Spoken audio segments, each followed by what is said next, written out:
India ಮೈತ್ರಿಕೂಟದ ಸಭೆಯಲ್ಲಿ ಮಲ್ಲಿಕಾರ್ಜುನ್ ಖರ್ಗೆ ಅವರನ್ನ ಪಿಎಂ ಮಾಡುವಂತಹ ಪ್ರಸ್ತಾಪ ಮಾಡಿದ್ದಾರೆ. ನಿಮ್ಮ ಅಭಿಪ್ರಾಯ ಏನು?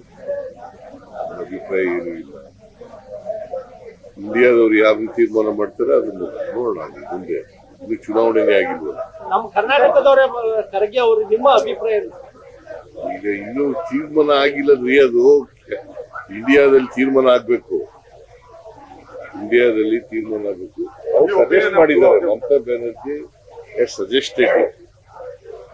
ಜಮೀರ್ ಅಹಮದ್ ಅವ್ರ ಜೊತೆಗೆ ತಾವು ಫ್ಲೈಟ್ ಅಲ್ಲಿ ಹೋಗಿದ್ರಿ, ಐಚಾರ್ ಫ್ಲೈಟ್ ಅಲ್ಲಿ ಹೋಗಿದ್ದೀರಿ ಅಂತ ಬಿಜೆಪಿ ದೊಡ್ಡ ಮಟ್ಟದ ಜಮೀರ್ ಅಹಮದ್ ಅವ್ರ ಜೊತೆಗೆ ಐಚಾರ್ ಫ್ಲೈಟ್ ಅಲ್ಲಿ ಹೋಗಿದ್ದೀರಿ ಅಂತ ಬಿಜೆಪಿ ದೊಡ್ಡ ಮಟ್ಟದ ಟೀಕೆ ಮಾಡ್ತಾ ಇದ್ದಾರೆ. ಬರಗಾಲ ಟೈಮಲ್ಲಿ ಈ ತರ ಬೇಕಾಗಿತ್ತ? ಏನು ನರೇಂದ್ರ ಮೋದಿ ಅವ್ರು ಯಾತ್ರೆ ತಿರುಗಾಡ್ತಾರೆ? ಯಾತ್ರೆ ತಿರುಗಾಡ್ತಾರಪ್ಪ. ಹೇಳಯ್ಯ ನೀನು. ನರೇಂದ್ರ ಮೋದಿ ಅವರು ಯಾತ್ರೆ ತಿರುಗಾಡ್ತಾರೆ ಹೇಳ್ರಿ. ಅದನ್ನ ಆ ಪ್ರಶ್ನೆ ಕೇಳಿ ಅವ್ರಿಗೆ, ಬಿಜೆಪಿ ಅವರಿಗೆ. Please ask that question to BJP people. Please ask this question to BJP people. Narendra Modi ಅವರು ಯಾವ ವಿಮಾನದಲ್ಲಿ ತಿರುಗಾಡ್ತಾರೆ? ಒಬ್ಬರೇ ತಿರುಗಾಡ್ತಾರಲ್ಲ, ಹೇಗೆ ತಿರುಗಾಡ್ತಾರೆ?